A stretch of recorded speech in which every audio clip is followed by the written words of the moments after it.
Hey guys, welcome back to A Page in the Chapter, or welcome if you are new here. My name is Paige and today it is time for some 5-star predictions.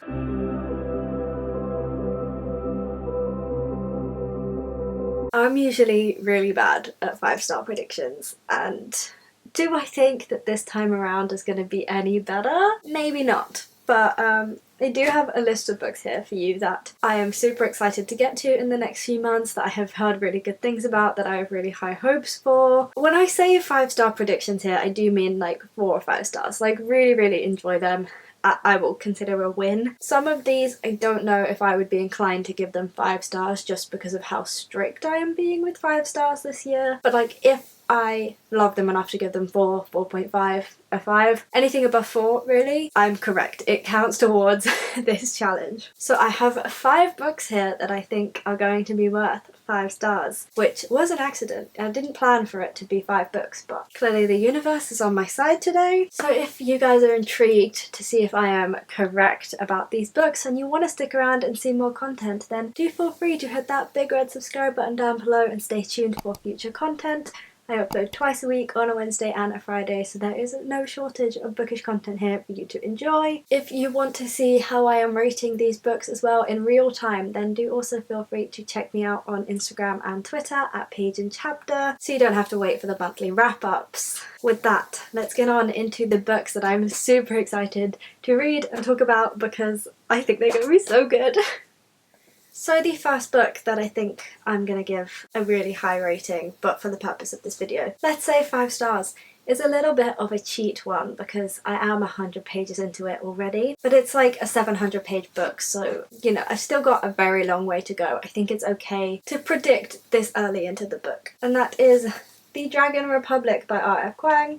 As you can see, I am the absolutely smallest bit of the way through this book. I am on page 94, which is chapter 7. This book is so beefy. Like, how many pages is it actually? It is 654 pages long, and it's teeny tiny writing too. I don't even know if you can see that. I don't remember. Let me look up what I gave The Poppy War. So I gave The Poppy War 4 stars. I remember really enjoying it.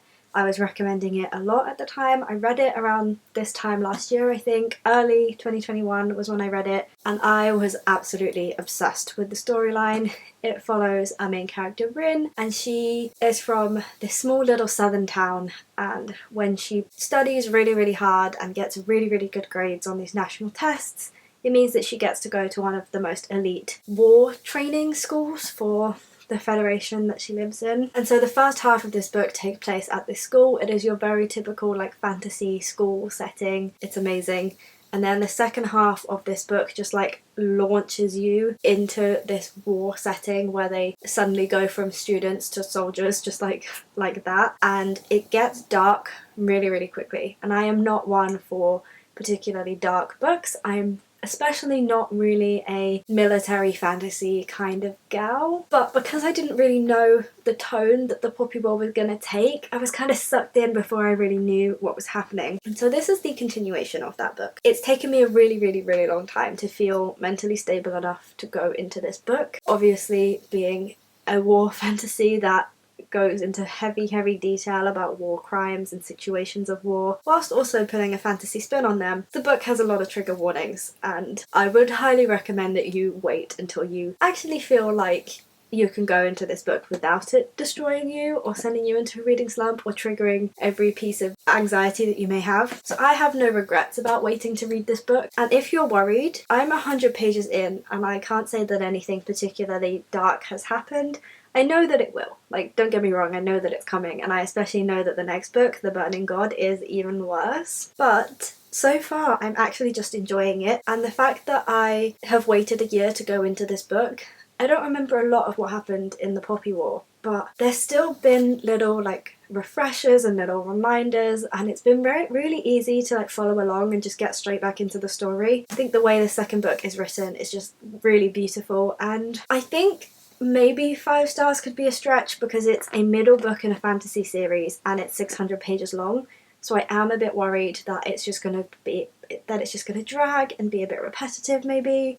I do have my doubts, but I just think it's so beautifully written and so well thought out. The historical context of this book, I mean, it's based on the Opium Wars. Opium plays a really big role in this story. I've only heard good things. I mean, I've heard that it absolutely destroys your soul and that absolutely everyone like sobbed by the time they reach the end of this trilogy, but like in a good way. Like, I've heard people rave about this book because of the emotions it elicited from them, and I just want to say that I have read the Poppy War trilogy. I think it will genuinely be good for me and teach me to not be so scared of like darker books or books I think might give me anxiety. I do think that this could be a 5-star rating or just a really, really high rating because it has everything that I like in a fantasy book. It has historical context, it has magic, it has political drama. I'm really excited to see where it goes. I'm just happy that I decided to pick this book up. The next book that I have to share with you is another sequel because it's a year of sequels for me. The Girl in the Tower by Katherine Arden, which is the sequel to The Bear and the Nightingale. I really, really enjoyed The Bear and the Nightingale. I thought it was so cozy.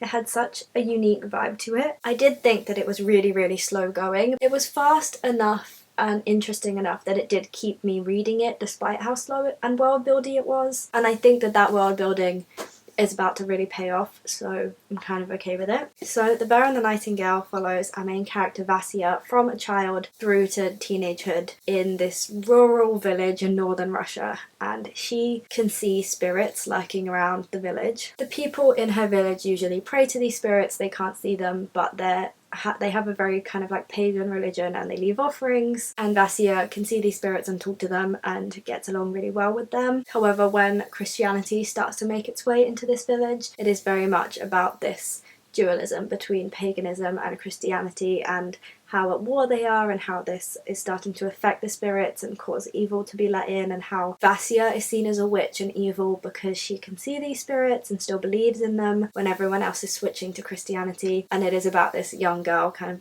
knowing what she believes in and fighting for her village and the people in the village, even though they don't really want anything to do with her or even believe that she knows what she's talking about. This is a continuation of that book. It follows our main character Vasya as she goes to Moscow, I believe, and it also follows some of Vasya's siblings as they are also in Moscow. I really like to go into my books not knowing much about them, especially if it's a series. Once I've decided I like the first book, I'm not going to read the blurb of the second book and go, that doesn't sound very good, I won't read it, you know? Like, I just go and buy the next book without really looking. What I think is really going to make this book for me, well, there's a couple of things that have led me to think that I could give this a 4 stars or higher. One is that Sylvie from the TBR Diary said that this was her favourite in the trilogy. We tend to like a lot of the same books, so I have really high hopes for this based on that. 2 is that even though this is a middle book in a series, it's so short. This book is only 360 pages long, and I think that having a shorter middle book is just really going to keep me interested. And the fact that this one is shorter also makes me believe that it's going to have a much faster pace and more is going to happen in it, and it's because of that world building that was done in the first book. And I just really think that this could pay off. And it just, if you are looking for something with very cozy, wintry, but also like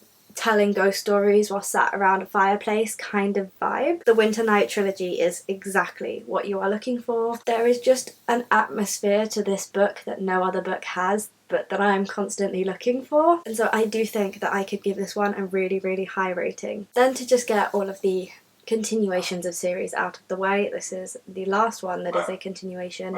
We have A Gathering of Shadows by V.E. Schwab. This is the second book in the Shades of Magic trilogy.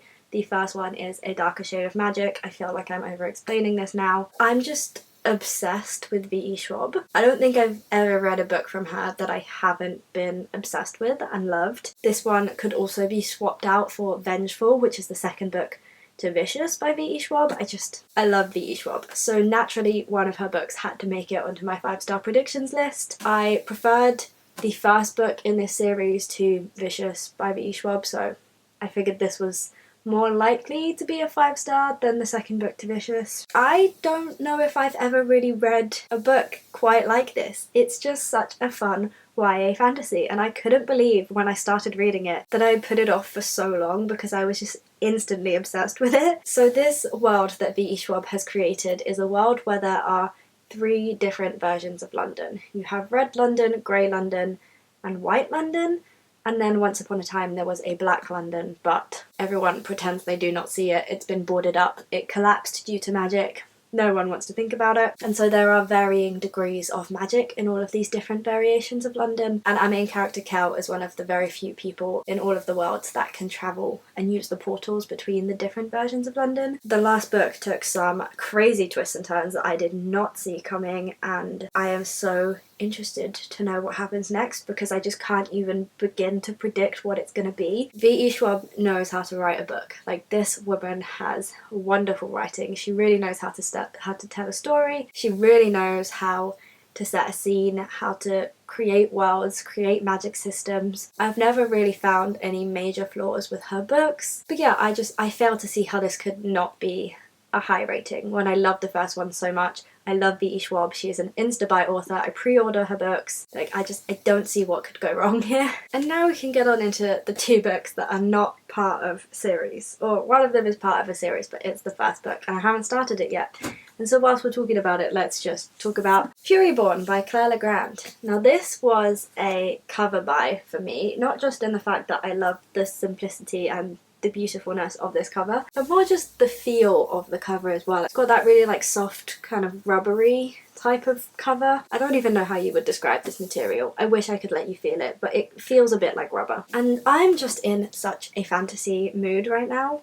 All I want to pick up is fantasy. So this follows 2 women who exist thousands of years apart, and it follows these 2 women as they fight in individual battles in their own time periods.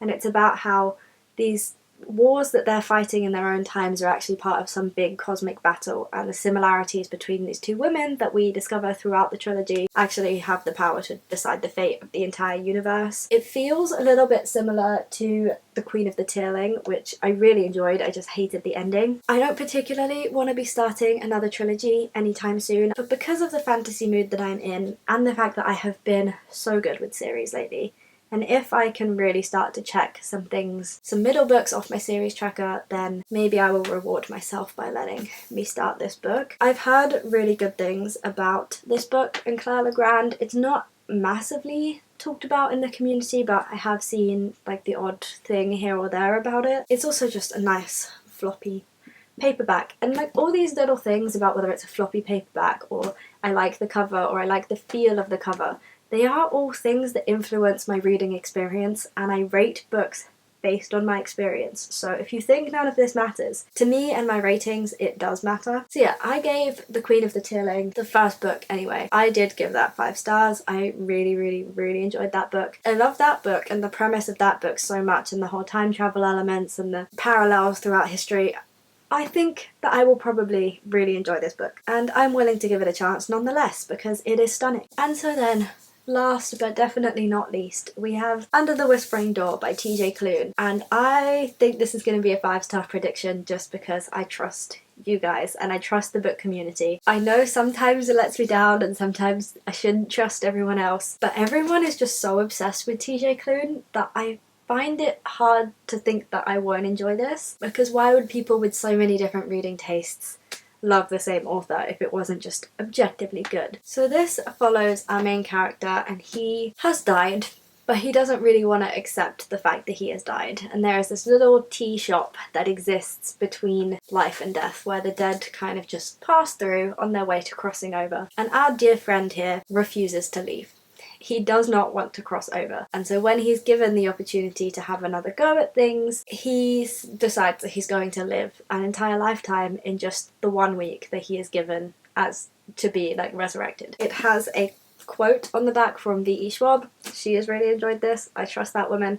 And it does sound very cutesy. I know House in the Cerulean Sea is the more popular TJ Klune choice, but this one just felt a little bit more up my alleyway. I mean, it's a tea shop, like, I'm down for it. It's about the dead, I'm also down for that. So this just, I don't know, I think it's going to be super cozy, super sweet, and a really interesting take on death. And like, I don't know, I fail to see how I could not enjoy this book. It just feels so wholesome. I'm going to trust you guys, and I think that because it sounds right up my alley in terms of content, in terms of atmosphere, with those things paired with your guys' reviews, I think that I'm going to give this 5 stars. And so here we have the 5 books that I predict are going to be 5 stars.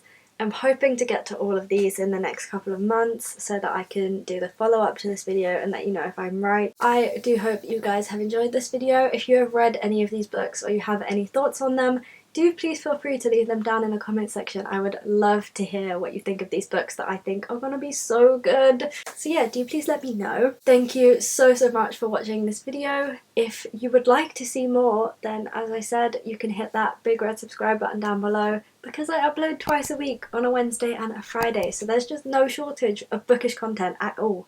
And I'm assuming that if you've watched this video, then you want bookish content, so you know, 2 + 2 is 4, like, let's go. Subscribe.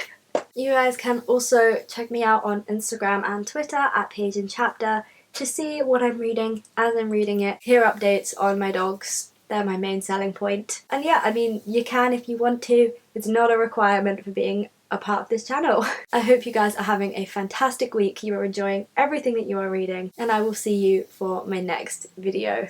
Bye guys.